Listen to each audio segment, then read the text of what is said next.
Hello everyone. তো আপনারা দেখলেন কিভাবে নীলুর এই নতুন হেডলাইট লাগানো হলো। এই নতুন হেডলাইটের যে ইউজ, সেটা মানে কীরকম ইউজ হচ্ছে বা কীরকম লাগছে দেখতে, কতটা কাজে দিচ্ছে, সেটা বোঝা যাবে হচ্ছে নেক্সট ট্রিপে খুব ভালোভাবে। তবে এখন আবার আমি যাচ্ছি, সেটা হচ্ছে নীলুর বহিঃসজ্জা তো ঠিক আছে, কিন্তু গাড়ির ভেতরটাও ঠিক রাখা দরকার, মানে তার ইঞ্জিন এইগুলো। কারণ হচ্ছে গত অগস্ট মাসে লাস্ট যে শিডিউলড যে সার্ভিসিং ছিল সেটা করানো হয়েছিল। তারপরে অরুণাচল হয়েছে, তারপরে সিকিম হয়েছে, ছোটোখাটো এদিক ওদিক তো আছেই, যে মোটামুটি 2 দিনের 3 দিনের যে ট্রিপগুলো সেগুলোও আছে। তো সব মিলিয়ে গাড়ি অনেকটাই চলে গেছে। এবার সামনের ট্রিপে যাওয়ার আগে আমার মনে হলো যে একবার একটু এর যে হেলথ চেক আপ, যেটা এটা থাকে, আমি মাঝে মাঝেই করাই, এবং সেটা মারুতির যে সার্ভিস সেন্টার সেখান থেকেই করাই। তো সেখানে একবার যাব, এই একবার ইয়েটা করিয়ে নিতে হবে, এবং যদি কিছু লাগে বাকি চেঞ্জ করতে হয় তো সেটা করাবো। আমি একটু ভুল সময়ে চলে এসেছি, এখন এদের লাঞ্চ টাইম। এই বেগুলো খালি আছে অলরেডি, কিন্তু বললো যে কিছুক্ষণেই হয়ে যাবে, খুব বেশিক্ষণ লাগবে না। একবার চেক আপ করে দেখে নিচ্ছেন ইঞ্জিন অয়েলের কী অবস্থা আছে।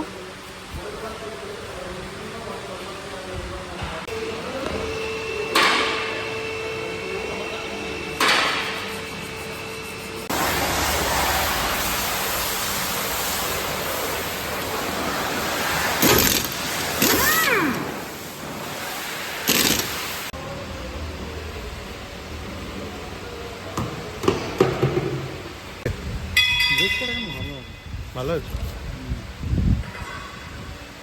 মাঝখানে আওয়াজ আসছিল। এগুলো ওই রাস্তা ঘুরে দেওয়া তো, ওর কারণে হ্যাঁ হ্যাঁ হ্যাঁ, মানে খুব জোরে টিপলে আর কি, ক্যাঁচ ক্যাঁচ ক্যাঁচ একটা আওয়াজ ধরে নিচ্ছে।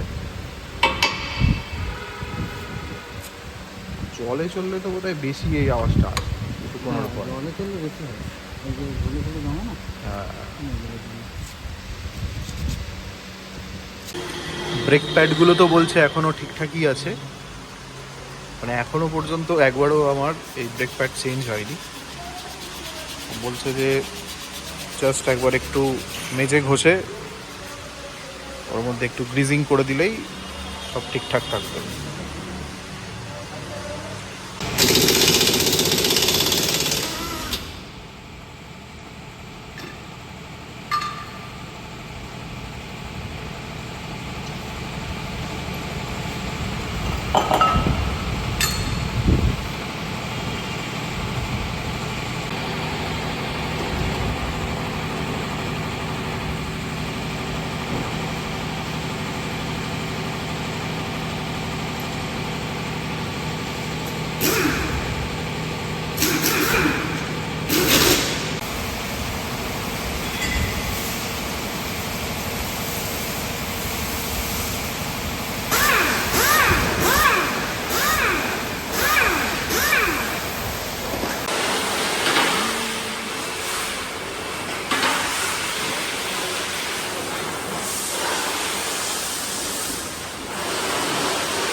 রড টডগুলো দেখে নাও তো।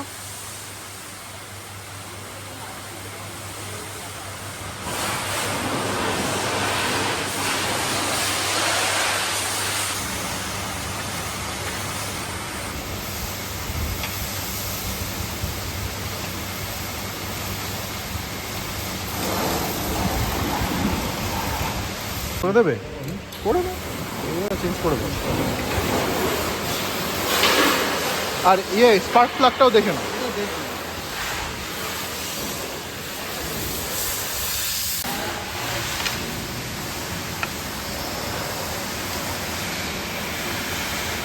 আগের বার স্পার্ক প্লাগ চেঞ্জ হয়নি না। আগস্টে সার্ভিস হয়েছে মানে আপনার সার্ভিসেরও টাইম চলে এসছে, 1 বছর চলে এসছে। হ্যাঁ, প্লাগ এখন ঠিক আছে, ঠিক আছে। এখন চেঞ্জ করার দরকার নেই। কার্বন তো তেমন জমেনি। না না, কার্বন সেরকম জমেনি, ঠিক আছে। ভালো থাকে।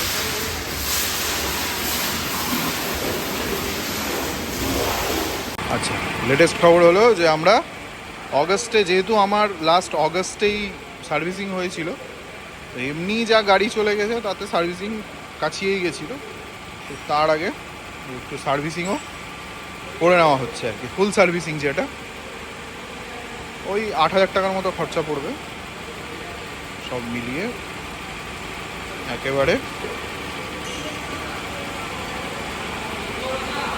এখন কি ইঞ্জিন ফ্লাশ দিয়েছো? এটা দিয়ে ইঞ্জিনটাকে ফ্লাশ করা হচ্ছে।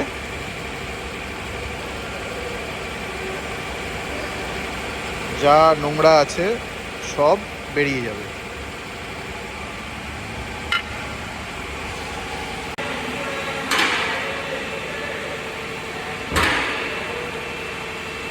এবার এখান থেকে ওই ফ্লাশটা যেটা দিয়েছে, ফ্লাশ দিয়ে এই পোড়া তেল যেটা, সেটা বার করবে।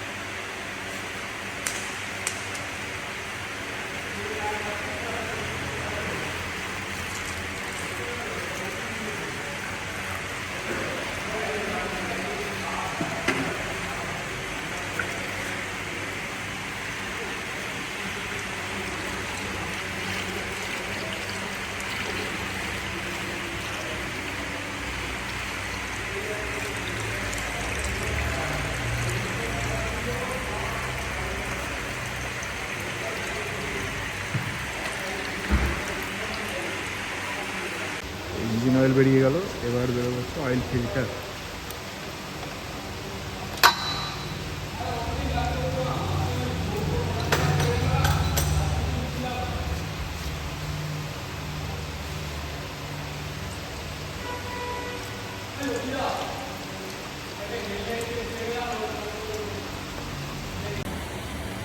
এগুলো সব লাগবে এখন। এটা হচ্ছে ব্রেক ফ্লুইড, হচ্ছে কুলেন্ট, অয়েল ফিল্টার আর এয়ার ফিল্টার।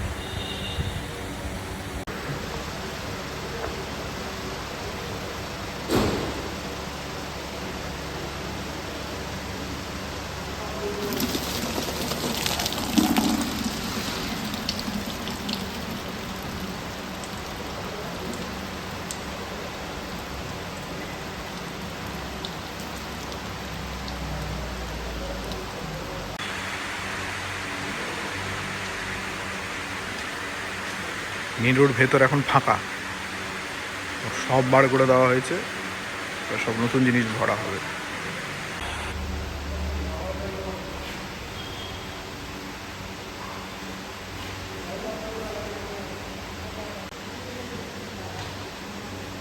আগের কুলেন্টটা একদমই খারাপ হয়ে গেছিল, মানে বোঝা যাচ্ছে। এই কুলেন্টের কালারটা আর এই কুলেন্টের কালারটা প্রচুর সুন্দর।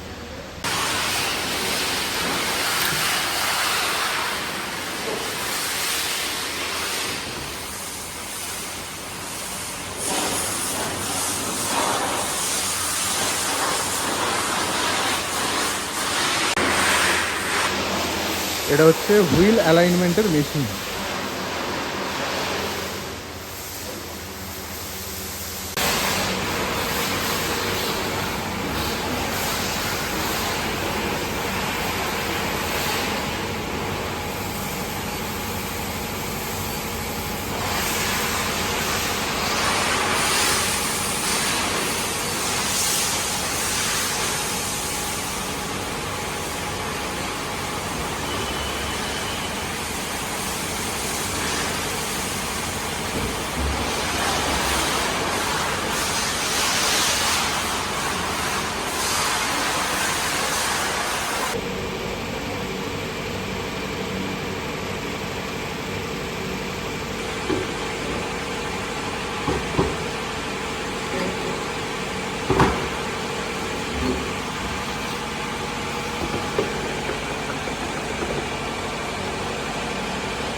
হুইল ব্যালেন্স করার পরে এটা হচ্ছে ওই ভেতরে যে মানে স্টিয়ারিংয়ের সঙ্গে চাকাকে ম্যাচ করানোর জন্য সুতো ব্যবহার করছে।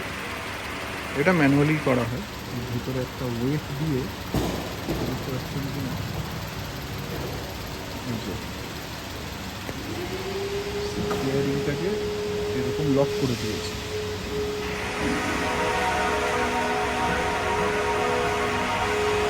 সেই অনুযায়ী এটা কিন্তু মানে সময়ে সময়ে প্রত্যেকেরই করা উচিত গাড়িতে। হুইল ব্যালেন্স খারাপ হলে গাড়ির আইডিয়া মানে আপনি যে জাজমেন্ট করবেন সেইটা একটু 19-20 হয়।